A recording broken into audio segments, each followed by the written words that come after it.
Paper baby. Introduction. Do you know about paper babies? My mother was pregnant, and the fortune teller said it was a dragon and phoenix pregnancy. In order to keep the male child, she used folk methods to kill the female child. She made it become nutrients for her younger brother, and eventually turned into a paper-thin human skin. And then my younger brother was born, but on the back of his head appeared a blue-gray human face. My mother was pregnant again. This was her 6th pregnancy. Except for me, her other daughters had all died. The fortune teller said that they had to be scared to reincarnate. So every child my mother gave birth to, she threw into the pig pen. She even scolded fiercely, "Let's see if you dare to come to my house again." By the 5th time, my father was so angry that he didn't simply throw them into the pig pen. He threw them straight into the cesspool.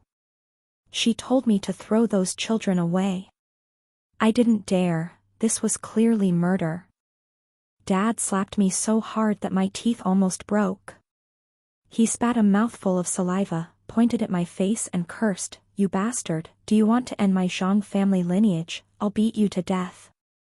Mom hated my crying appearance. She told me to get away, then did it herself. Once, twice, 3 times. My mom did everything very skillfully. She used a shovel to scoop up the manure to hold the child's arm. The child's eyes widened, as if he was wondering how his parents could bear to throw him into such a dirty place. My parents' faces were covered in manure and water, but they were very happy. They glanced at the pigs in the pen and said excitedly, "Don't worry, next time it will definitely be a boy." That night I couldn't sleep, and my parents stayed up all night. The pigs in the pen seemed to be frightened, screaming loudly all night long. They only quieted down at dawn. But it was my mother's turn to scream. When she went to feed the pigs, she discovered that all the pigs had dried up. Their bodies were shriveled up, and when you cut them with a knife, no blood came out, only the white flesh inside. There were strange bite marks on their skin. The bite marks were exactly like those of a toothless infant biting a nipple with all its might. On the ground were small bloody footprints. My father said that last night someone called him Dad all night long. My mother heard someone crying and calling for her. They blamed me. If I wasn't cowardly and afraid, retribution would have fallen on me, not them. The first time I saw fear on my father's face, he walked 5 miles to find a fortune teller. After the fortune teller heard him, he took a deep breath and said that they were too cruel. That little girl reincarnated in the Zhang family 4 times, and they killed her 4 times. In the end, they threw her into the cesspool. No matter who it was, they would have a huge grudge. The only solution now was for that little girl to reincarnate in my house again, for my mother to become pregnant and give birth to her. Let her grow up safely. My father gritted his teeth and said that it was really unlucky, then asked the fortune teller, "Why did she come to my house 4 times? Could it be because my eldest daughter attracted her?" He was sure as iron, if the fortune teller was right, my father would definitely chop my head off. But the fortune teller counted on his fingers and calculated, "You are not destined to have a son, but she is destined to have a younger brother.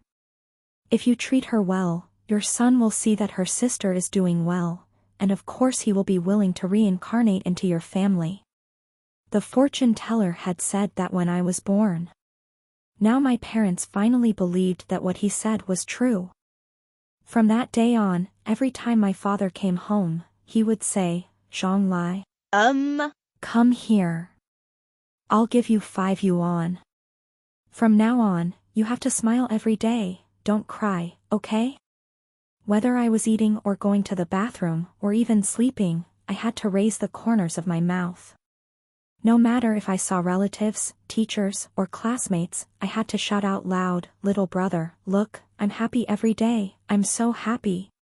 Time passed like that, and more than a month had passed, but my mother's stomach still hadn't moved. She pinched my ear and asked resentfully, "Did you smile yesterday?" I held back the tears that were about to fall from the pain, and smiled. Yes, I did smile. I smile every day. She saw that my smile was even uglier than crying, so she used her other arm to pinch my cheek hard.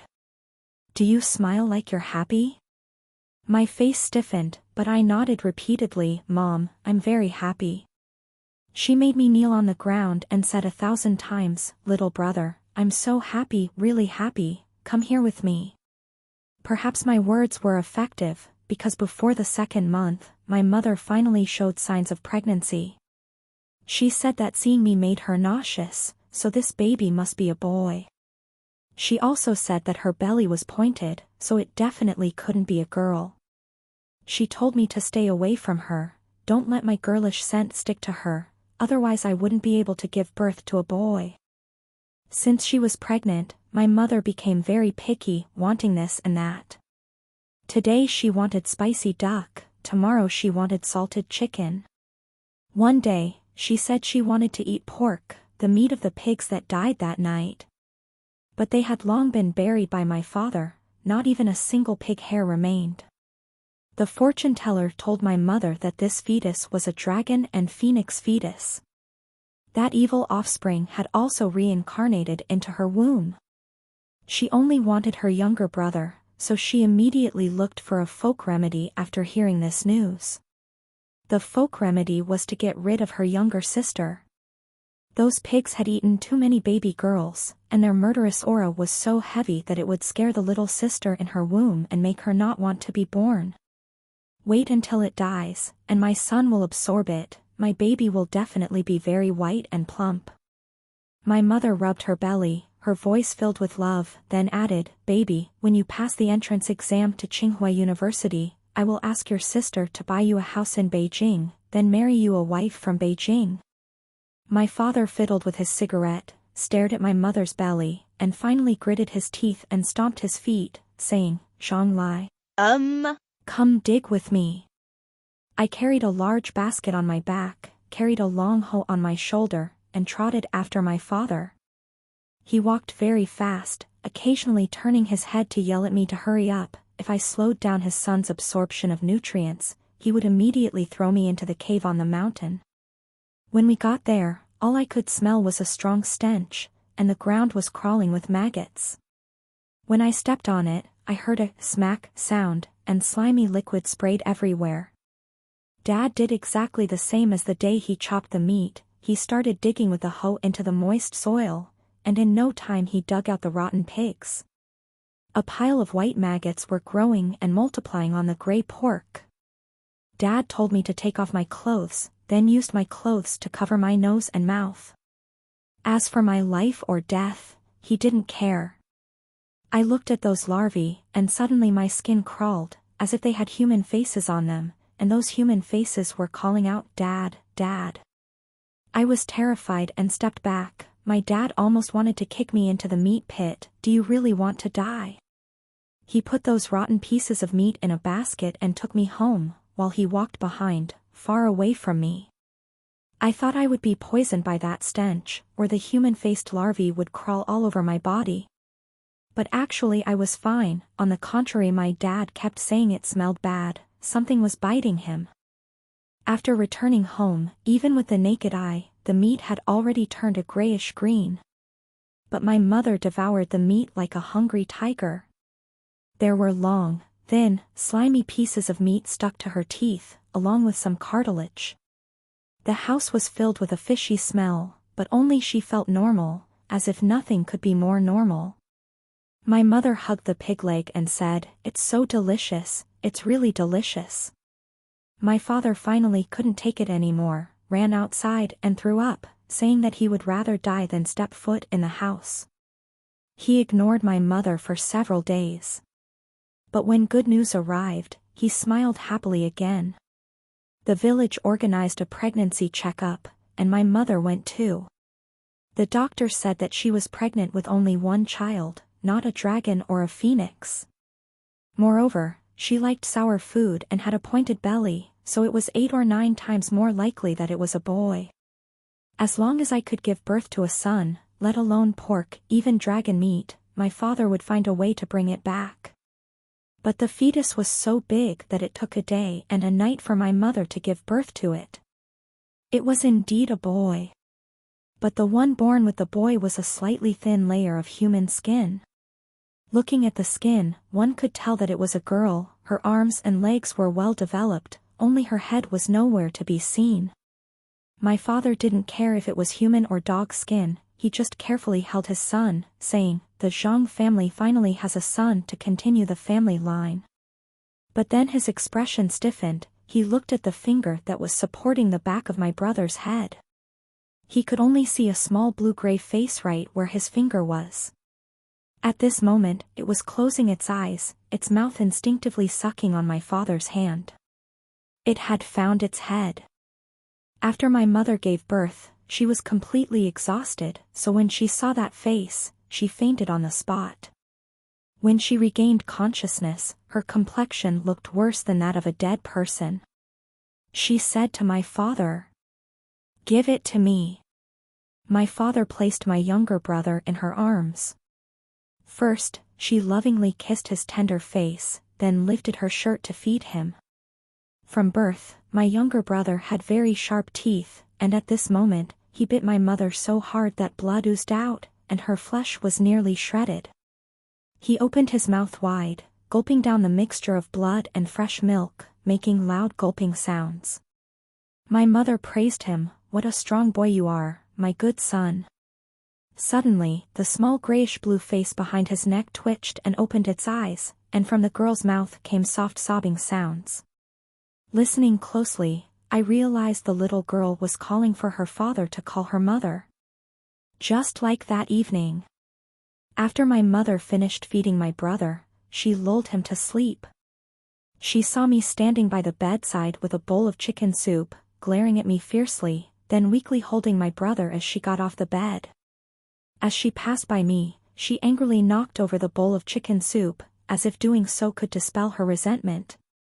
The hot soup spilled onto my chest, and the pain hit me, making me scream immediately. The noise was so loud that it made my brother, who had just fallen asleep, cry hysterically again. My father, thinking something had happened, came in. Just like countless times before, without saying a word, he slapped me hard and cursed, "You can't even carry a bowl of soup properly. Raising you is just a waste of food." I held back my tears because I knew that if I cried even a little, I would be met with even harsher beatings. "Pick these up and feed them to the dog," my mother said irritably, kicking the piece of chicken that had fallen at her feet away. I knelt on the ground, picking it up while swallowing my saliva, hunger twisting my stomach so painfully that I nearly fainted. It had been a long time since I had a full meal because I had to take care of my mother. Only during the Lunar New Year could I experience the feeling of being somewhat full. Because my father said having a daughter was just a waste of money, I was often starved so as not to burden the family. The golden, glistening pieces of chicken gave off an irresistible aroma.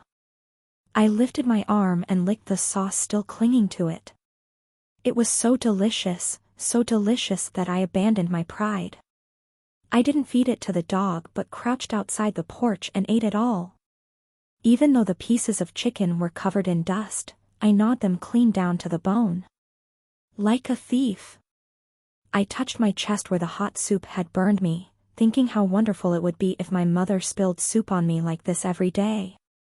But as soon as I raised my head, my face immediately turned pale. There was a person standing not far away. I don't know how long that person had been standing there, silently watching me, his face full of disgust.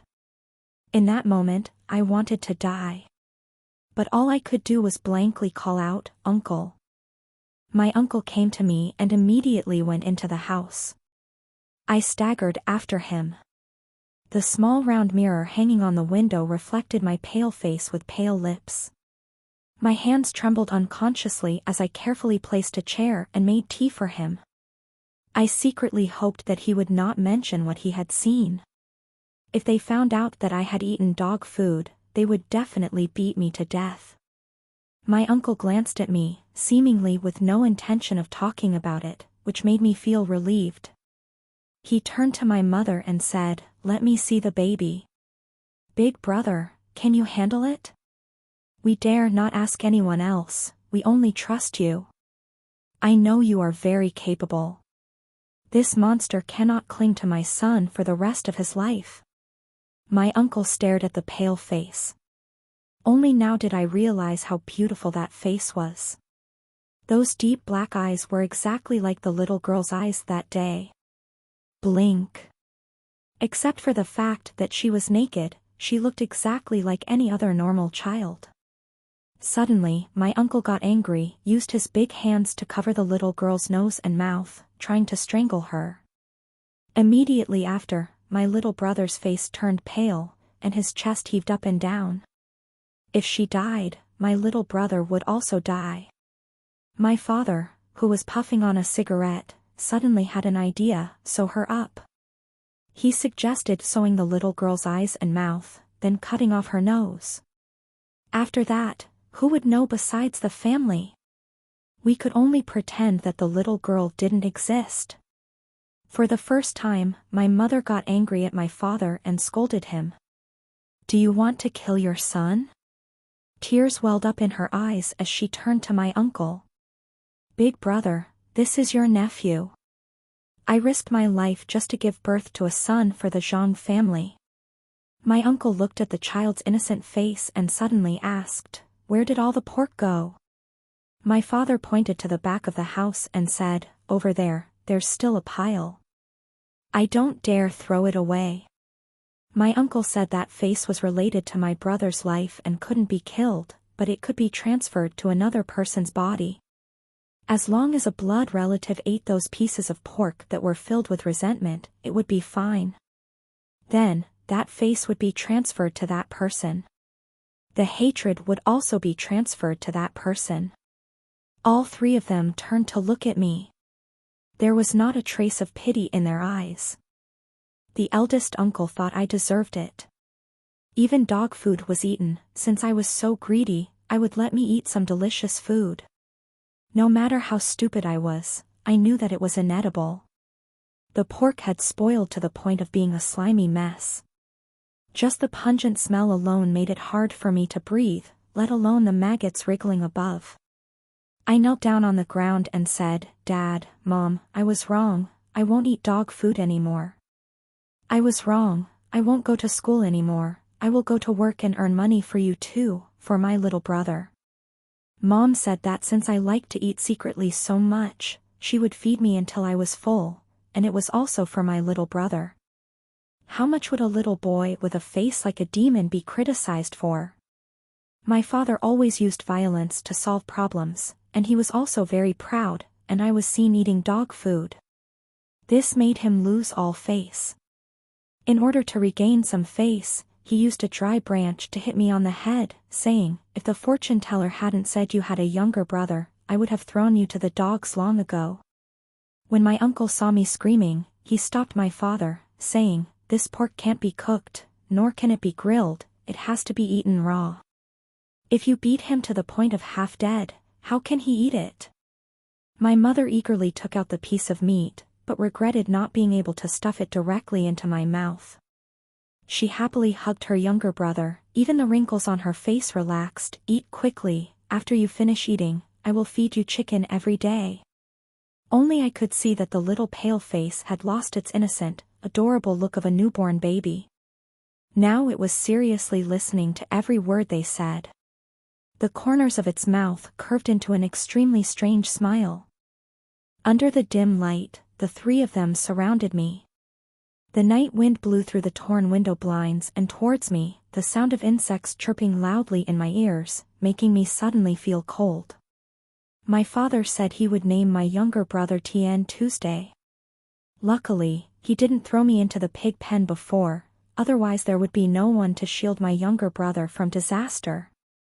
Before my tears could dry, they forced me to pick up that piece of rotten meat. The slime and greasy fat dripped from my fingertips to the floor. It all made me want to vomit on the spot. Ha! Ha! Ha!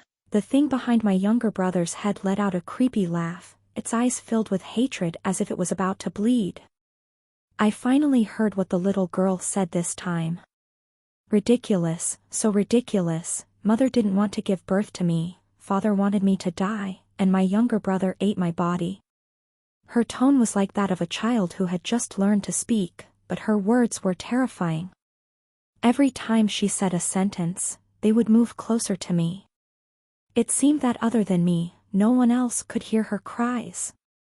I raised my head to look back and couldn't help but take a deep breath.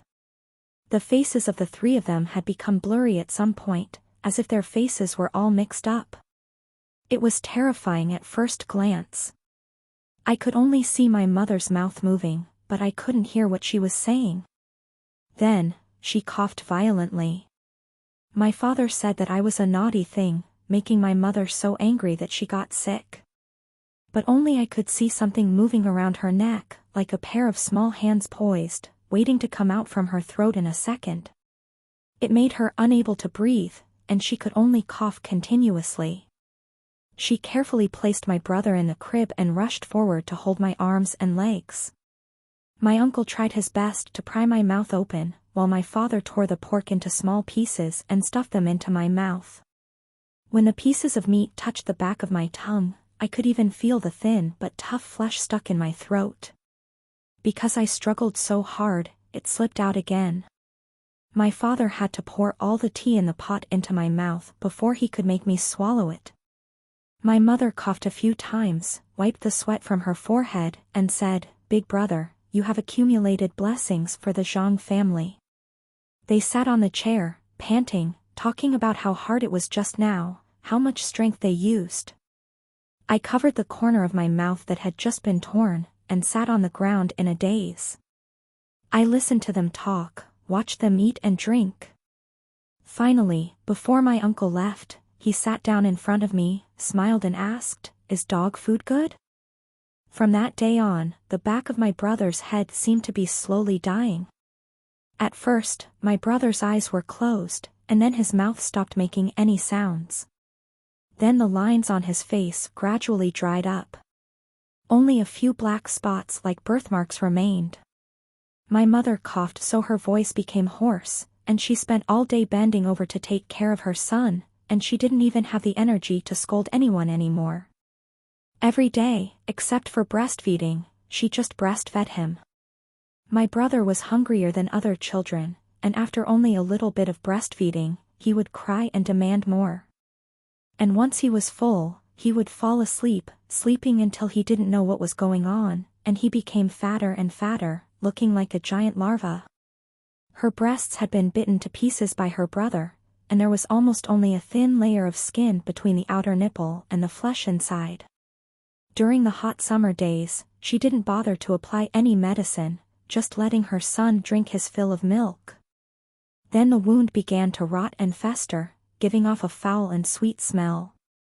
When she could no longer tell whether what came out was pus or milk, she stopped feeding the baby.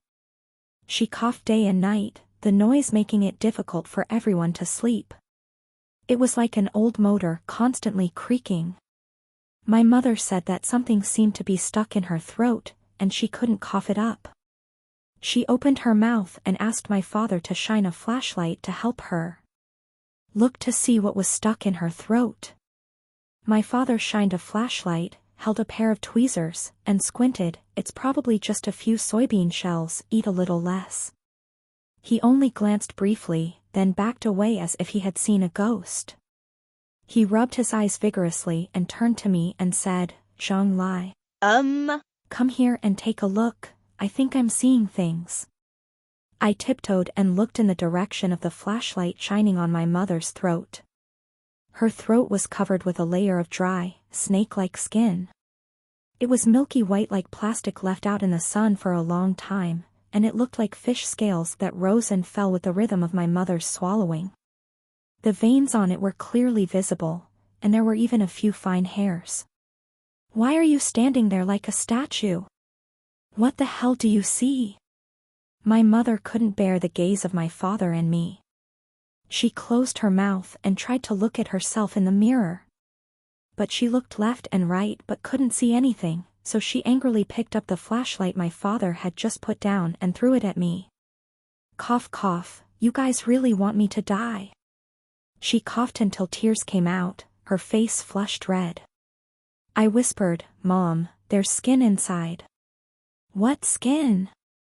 Her eyes were wide open, and I could tell she was trying to hold back a cough, but she couldn't help it.